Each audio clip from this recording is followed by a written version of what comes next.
उन्होंने गहरी संवेदना से पूछा, तुम्हारी आंखों में जो पीड़ा है उसका कारण क्या है? स्त्री ने धीरे से उत्तर दिया। उसकी आवाज में एक गहरी वेदना थी। राजन, इस समाज ने मुझे एक नाम दे दिया, लेकिन किसी ने मेरे भीतर छुपी आत्मा को नहीं देखा। मैं भी कभी एक साधारण और सम्मानित स्त्री थी, लेकिन जीवन की कठिन परिस्थितियों ने मुझे इस मार्ग पर धकेल दिया।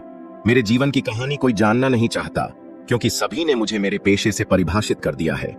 राजा प्रताप उसकी बातों से व्याकुल हो उठे। उनकी आंखों में उसकी सच्चाई जानने की गहरी जिज्ञासा थी।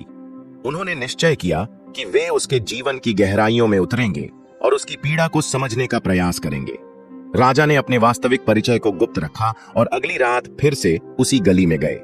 उन्होंने उसी स्त्री से फिर भेंट की और उसका विश्वास जीतने का प्रयास किया। धीरे धीरे संवाद के माध्यम से उन्होंने उसकी जीवन कहानी सुनी। स्त्री का नाम चंद्रिका था। चंद्रिका ने गहरे दुख के साथ बताया, मैं एक सम्मानित ब्राह्मण परिवार की बेटी थी। मेरे पिता विद्वान और धार्मिक थे और मेरी माता साध्वी और धर्मपरायण।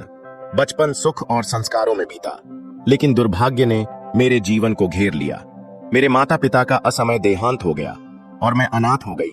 मेरे कुछ रिश्तेदारों ने, जिन्हें मैं अपना मानती थी, मुझे धोखा दिया।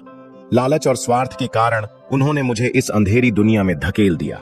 मैं निसहाय थी और मेरे पास कोई मार्ग नहीं बचा था। उसकी आंखें छलक पड़ीं, लेकिन उसने खुद को संभालते हुए कहा, राजन, मैंने इस जीवन को नहीं चुना। समाज ने मुझे ठुकरा दिया, मेरी हर पुकार को अनसुना कर दिया। तिरस्कार और अपमान के बीच मुझे अपने अस्तित्व को बचाने के लिए इस जीवन को स्वीकार करना पड़ा।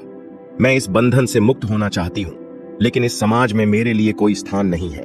मैं बार बार प्रयत्न करती हूँ, पर हर बार असफलता और अपमान ही हाथ लगते हैं।